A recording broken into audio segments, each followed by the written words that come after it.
Tol, dito tol, patutok mo tol yung ano tol.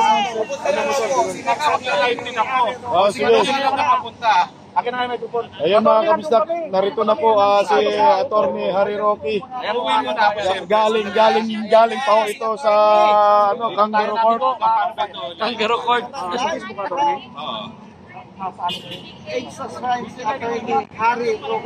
Dito na po si Attorney Harry Roque. Mabuhay po ang bayani! Buhay maisog! Mabuhay ang maisog! Sino pwede tumawag kay Sandra? Kami na yung Sandra Cam. Tol, bakit tatawag kay Sandra? Sa Facebook, hindi namin alam. Sandra Cam. Sino may number kay Sandra? Sino marunong nata si live Facebook. Pindutin mo to yung live. Saan na yung akin? Ito na to. Sino kukuha sa akin? Sino kukuha sa akin? Anoin mo muna sa live. Iset mo muna sa live. Teka lang, sit up lang si Attorney Harry Roque. Ito yung bagong bayani ngayon ng maraming Pilipino. At Sino kukuha? ikaw na, dito ka sa harap. Ayan. Dito Rasa. Ayan. Buhay! Attorney Roque! Buhay! Magkasasaya na natawag na? Sandra. Buhay si Attorney! Ilan ba lang? Buhay si Attorney! Go. Okay. Mabuhay po ang sambayalang Pilipino! Mabuhay! Akala po nila masusupil nila tayo. Akala nila mababali nila ang ating paninindigan. Hindi po totoo yan. Lalo pa tayong lumakas para ipaglaban ang sambayanang Pilipino. Ngayong ako'y nakatikim na ng pagkakakulong. Wala na akong takot para ipaglaban ang inang bayan laban sa adiktador na gobyerno ng Marcos Jr. Una-una, ang sabi nila, binastos ko daw ang Kongreso. Kayong mga nakapanood, nambastos ba ako? Hindi! 34 years of law practice. Wala akong alam isang korte na nagpakulong dahil hindi nakaten ng isang hearing. Bakit sa Kongreso, isa sa 4 na hearing na naimbita ka, hindi nakarating? Bakit may pagkakakulong? Ang sagot, dahil talagang sinusupil nila ang mga kritiko ng administrasyon nito. Sinusupil nila ang kakampi ng sambayanang Pilipino at hindi lamang ang kakampi ng mga Duterte. Ang laban ngayon, hindi na po ito laban ng Duterte at Marcos. Ang laban po ngayon ay puwersa ng kadiliman laban sa puwersa ng kabutihan. This is a fight between good or evil. Mga dilawan, mga piklawan, kalimutan nyo na po ang kulay ninyo. Kung kayo po talaga ay naniniwala na mayroong Panginoon, kinakailangan po manindigan kayo laban sa bisyo, manindigan kayo laban sa mga droga na nakakaapekto sa pag-iisip, na nakakaapekto sa pamumuhay ng sambayanang Pilipino. Hindi po tayo magpapatinag. Alam nyo naman kayo nakakita, 3 beses na akong umapil dyan. Hindi po yan investigasyon tungkol sa Pogo. Yan po investigasyon laban kay Harry Roque para mapatahimik si Harry Roque bilang boses ng sambayanang Pilipino. Tama o mali? Pero gawin na po nilang lahat. Ngayong nakita ko na mabubuhay pa rin ako, miski sila ay kulungin ako, tatanggapin ko po ang pagkakakulong. Kung ito po ang magiging mitsa para ang taong bayan, bumalik dito sa EDSA at muli maghusga laban sa isang gobyerno na hindi na po sumasang-ayon sa interes ng mga mamamayan. Drug test! Kayo na! Minsan po, dito sa EDSA, tayo po ay nagpaalis ng isang Marcos. Dito po muli sa EDSA, bagamit tayo po ay kakaunti pa lamang. Huwag natin kakalimutan, ang pinakamalaking apoy nagsisimula sa isang mitsa. Kaya kada Biyernes, dito po tayo nakita. Ang maliit, nag-uumpisa. Ang malaki, nag-uumpisa sa maliit. Naniniwala po ako na kahit tayo po ay hindi ganun karami ngayong araw na ito, naniniwala po ako, ramdam ng buong sambayan ng Pilipino ang paghihirap dahil sa walang tigil na pagtaas sa presyo ng bilihin, dahil sa kakulangan ng trabaho, dahil po sa kababaan ng sweldo. At naniniwala po ako na sa kabila ng lahat ng kahirapan na ito, alam ng taong bayan na walang solusyong maibibigay ang Marcos Jr. dahil wala sa tamang pag-iisip na magbigay ng good governance sa ngayon. Huwag nating isipin na tayo lang binasbasa ng Panginoon para mamuno sa Pilipinas. 110 million po tayo at yan po ang dahilan kung bakit meron tayong halal na Vice Presidente na dahil siya ay nagbigay kay Marcos Jr. para maging presidente, siya ngayon ang Marcos Jr. Dahil kung siya ay gahamad sa kapangyarihan, ngayon po dapat ay President Sara Duterte. Pero nabudol man tayo, meron pa pong pag-asa. Dahil ang unang-una, magsisimula pong pag-asa sa pag-amin na nabudol tayo. Ngayong nabudol tayo at alam na natin yan, kinakailangan po, kapit-bisig tayo ngayon para itaguyod ang interes ng mamamayang Pilipino. Kakayanin natin pag tayo po ay kapit-bisig, nagsama-sama ng puwerso at nagkaisa. So, mga kababayan, every Friday po hanggang lumaki, hanggang mapuno natin ang EDSA. Kita-kita tayo dito sa Biyernes dahil hindi naman po pwede na walang gagawin ng mamamayang Pilipino habang palubog ang bansang Pilipinas. Hindi po tayo papayag. Drug test now! Drug test! Hindi lang po symbolic ang EDSA. Ito po ay kabahagi na ng kasaysayan. Nung minsan na pinaalis natin ang isang Marcos at tayo nagdiwang, yan po ay mensahe na anytime now, maghuhusga na naman ang mga Pilipino para mapalis muli ang Marcos Jr. kung hindi siya magbabago. Drug test! Drug test! Huwag po kayong matakot. Ako po ngayon nakatikim na ako ng pagkakakulong. Wala pong nakakatakot sa pagkakakulong. Lalo na kung alam ninyo na kinulong ka dahil sa prinsipyo, kinulong ka dahil ikay nakipaglaban para mas mabuting kinabukasan sa inyong mga anak. Huwag na po natin isipin ang ating mga sarili. Isipin na lang natin ang mga kabataan. Dahil sila po ngayon ang haharap sa isang ekonomiya na walang trabaho at walang pag-asa. Maawa po tayo sa mga kabataan. Tayo pong mga matatanda na. Tayo po ay nabuhay na. Tayo po ay nakatikim na ng lahat. Pero mga kabataan, kinakailangan po mabigyan sila ng mas mabuting kinabukasan. Kaya dapat manindigan sambayanang Pilipino. Ayaw namin sa diktador! Laban, mga kapatid! Malungkot po yung nangyari sa akin na kinulong ako sa araw ng birthday ng aking may bahay. Grabe na, birthday pala na. Kauna-unahang pagkakataon ko May dadaan. ang aking misis sa kanyang birthday. Side lang tayo. At imbis na kami po ay nagsaya, ang akin po nakahalik sa rehas. Bakit po ako pinahalik sa rehas? Hindi po ako kriminal. Ang buong buhay ko, inalay ko sa serbisyo para sa sambayanan, sa mga mahihirap, mga inapi, tinorture, pinatay.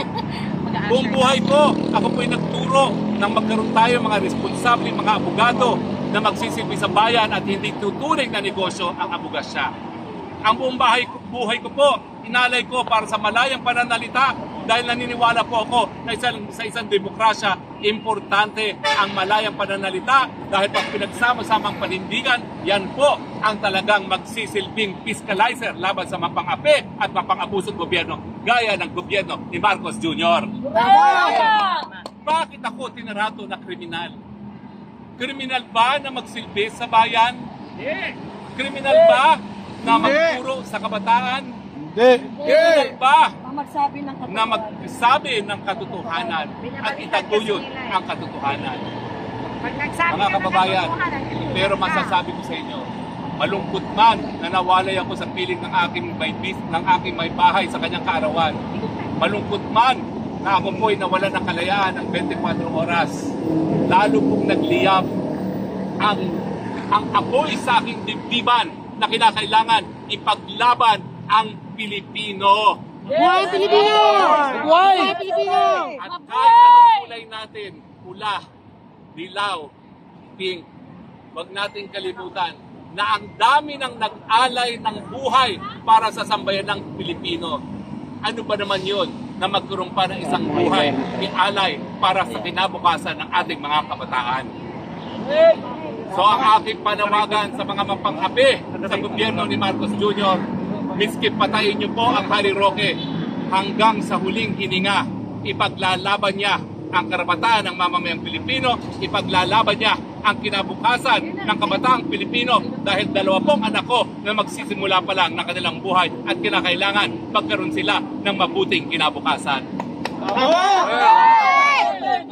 Ayaw namin sa Mga diktador! Pilipino, nandito po mga vloggers. Pero nasaan po kayo? Ano pa po inaantay ninyo? Inaantay niyo ba na mahawa ang inyong mga kabataan sa bisyo ng pinagbabawal na droga na ngayon ay parang tinatanggap na sa lipunan, lalo na ng ating sosyedad. Tatanggapin nyo na po na ang gobyerno ay palabigasan ng mga namumuno na baliwala na ang serbisyo sa taong bayan. Tatanggapin niyo ba ho na yung aking panukalang batas na nagnanais magbigay ng libreng paggamot at libreng gamot ang universal healthcare? Ngayon po, pinalala pa ang pera ng taong bayan sa mga kurakot sa gobyerno, hindi para sa benepisyo ng mga mahihirap na mga pasyente. Tatanggapin niyo ba ho na mamamatay ang ating kabataang kasundaluhan sa isang gera na walang interes ang Pilipino? Tatanggapin niya ba ho na mamamatay na lang sa gutom ang maraming Pilipino dahil party sila, droga sila, hayaan mong mamatay ang mga Pilipino. Air political Kailan test! po kayo lalabas sa bayanang Pilipino?